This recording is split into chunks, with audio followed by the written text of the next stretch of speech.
Students, দেখো এই অঙ্কটা কীভাবে করবো সেটা হচ্ছে, এখানে বলেছে 5-9 সাথে উহারই কত অংশ যোগ করলে।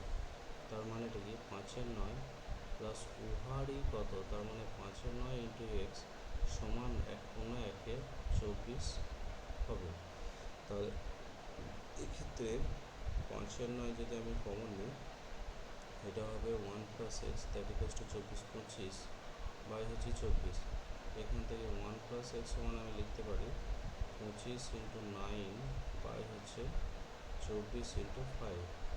5 কাটাকাটি গেল, 1 plus x equals to 5-9 45 by হচ্ছে 24, that equals to x equals to 45 by 24 minus 1। এখান থেকে আমি যেটা পাবো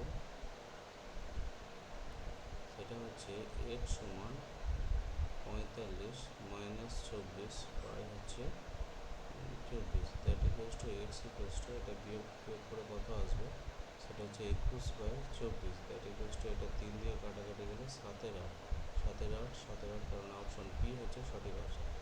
ওকে, থ্যাংক ইউ।